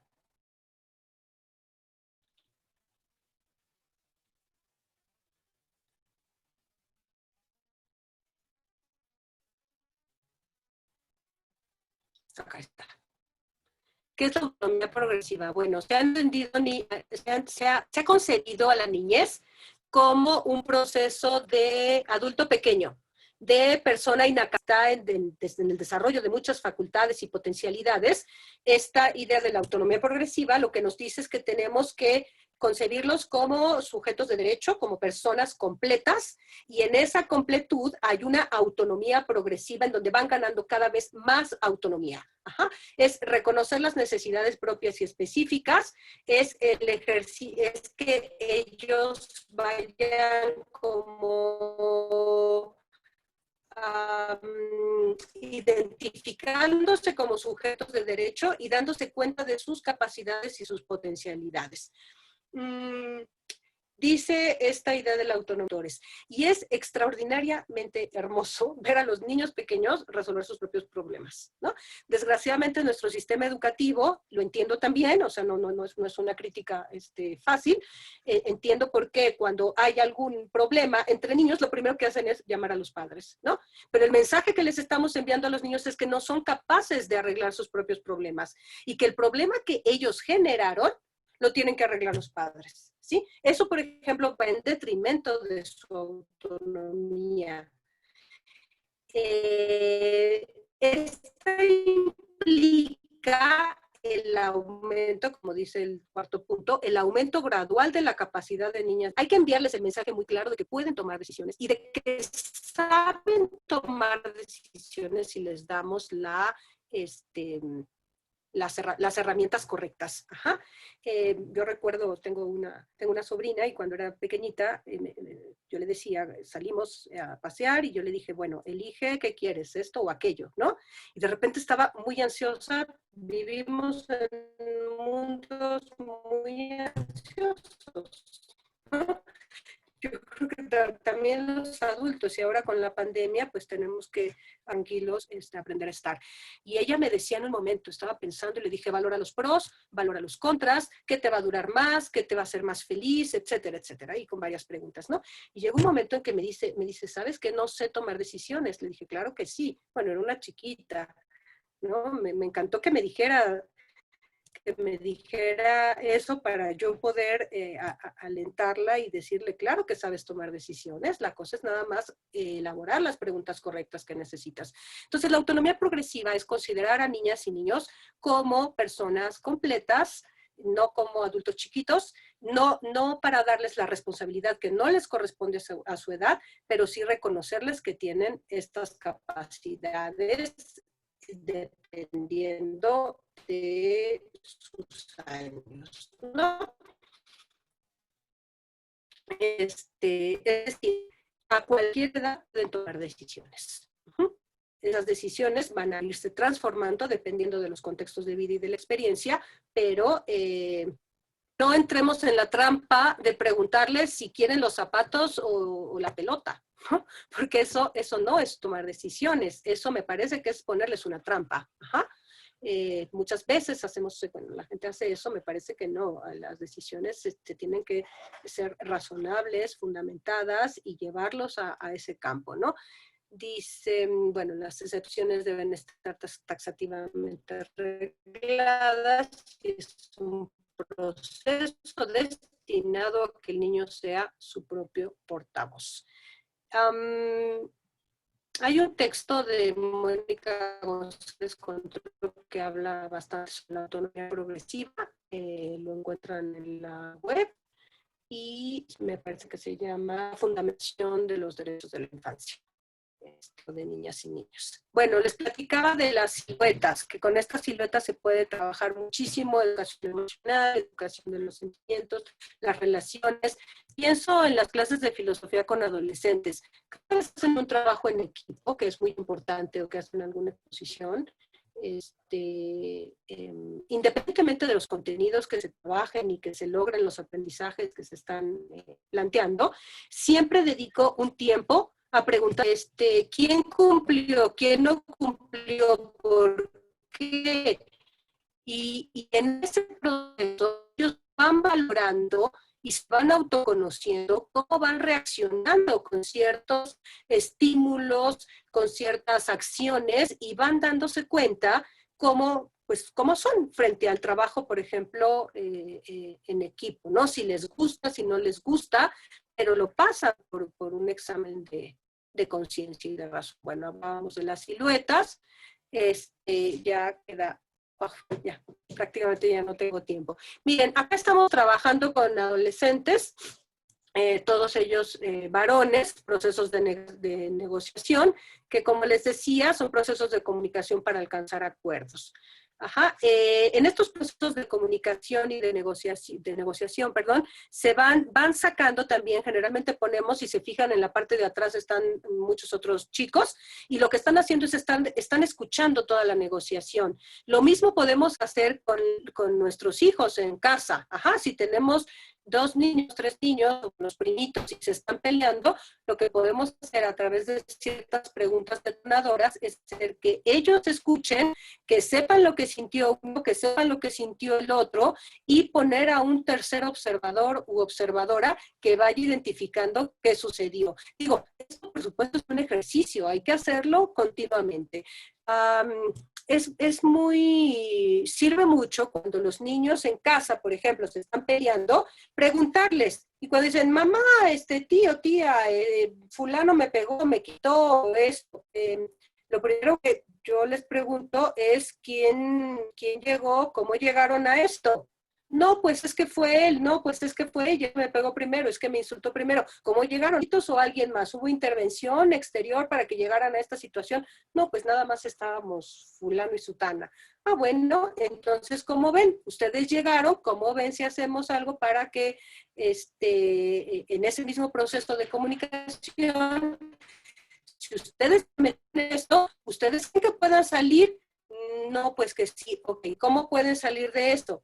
Y hay una técnica, bueno, esto es trabajo con género, que habíamos hecho un trabajo con plastilina y luego siluetas, pero por acá, miren, podemos implementar en el aula o implementar en el salón el rincón del diálogo o el espacio del diálogo. Ajá.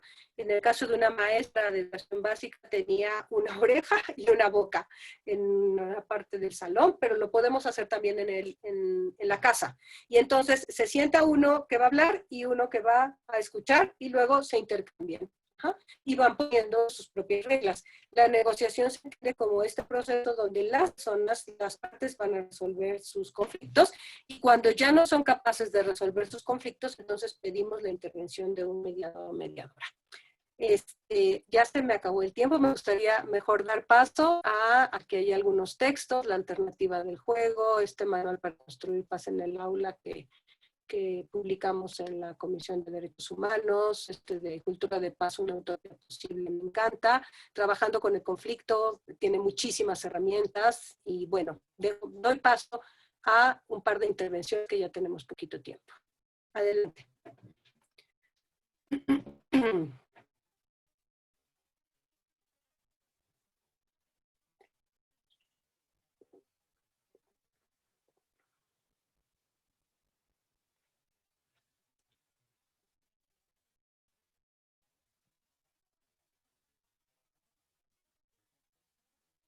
Adelante. Adriana, ¿nos ayudas abriendo tu micrófono, por favor? Hola, solo voy a intentar ser muy breve. Quería felicitarte, Mónica, por tu intervención y me parece maravillosa la actividad de las siluetas. Yo trabajo mucho en museos y me dedico al teatro y hacemos una actividad de siluetas donde ponemos a los estudiantes o a las personas con las que estemos trabajando a que dibujen su silueta en el suelo en un pliego de papel craft.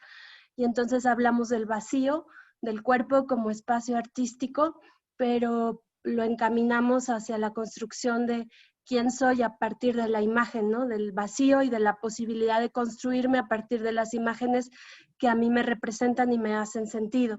Entonces es una actividad que yo he trabajado a veces con adolescentes en mis clases para construirnos a partir de lo que yo quiero poner en ese espacio vacío que es mi silueta.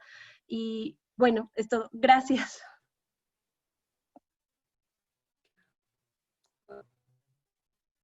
No, gracias a ti. Sí, es una técnica maravillosa en donde se puede uno explorar prácticamente lo que uno busque detonar, ¿no? Los chicos. Muchas gracias a ti. ¿Alguien más? Sí, tenemos a Eva, a Marlene y a Ale. Les pedimos que sean muy breves, por favor, para que podamos terminar en tiempo. Hola, maestra Mónica. ¿Cree usted que en un medio controlado como es el jardín de niños, si se estimula la sociabilidad, la empatía, la resolución pacífica de los conflictos, se puede hablar de generar un cimiento firme para la construcción ciudadana? Gracias. Absolutamente. La construcción ciudadana y de ciudadanía pasa por la autonomía, la participación y pasa por el reconocimiento del otro y de la comunidad. Entonces, completamente de acuerdo. De hecho, muchos enfoques como educación para la ciudadanía, educación cívica, educación para los valores, educación emocional, me parece que se pueden conjuntar muy bien. Han tenido apellidos distintos, pero yo veo en muchas de estas técnicas y enfoques que lo que se busca es un horizonte común. ¿Alguien más? Sí, sería Marlene y Ale. Adelante.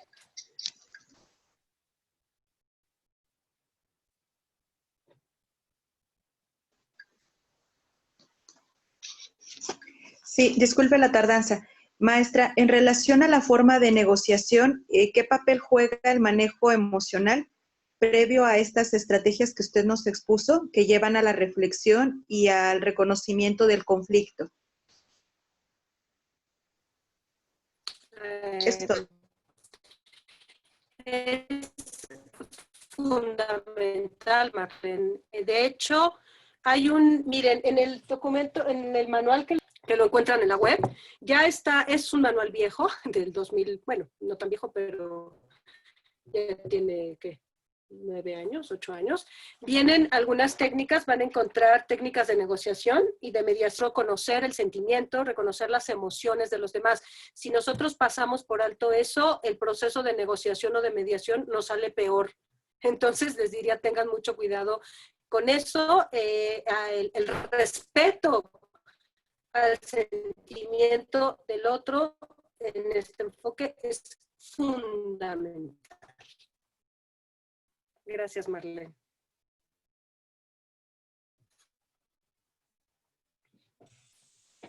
Gracias. Creo que sería nuestra última participación.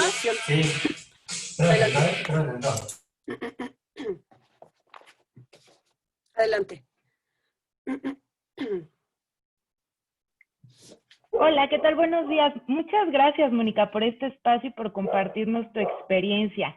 En lo personal me encantaría, si es posible, que nos puedas compartir las técnicas que por tiempo ya no fue posible que las comentaras, ya que como profesora de primaria se me hacen muy interesantes, me encanta el rincón del diálogo y creo que son técnicas que nos pueden enriquecer muchísimo en nuestra labor docente, en este manejo hacia una educación para la paz. Muchas gracias, Mónica, y un gusto conocerte. Gracias a ustedes. Oigan, pues ya no tenemos tiempo, les dejo mi correo. Muchas gracias a todas y todos por estar acá en este espacio y pues seguimos en contacto, si quieren escribirme, yo con gusto. Muchísimas gracias. Cuídense mucho en esta pandemia y espero que nos veamos pronto en algún otro espacio. Y gracias al Museo Memoria y Tolerancia y al CCH Azcapotzalco. Muchísimas gracias, Mónica. Te mandamos un fuerte abrazo. Gracias.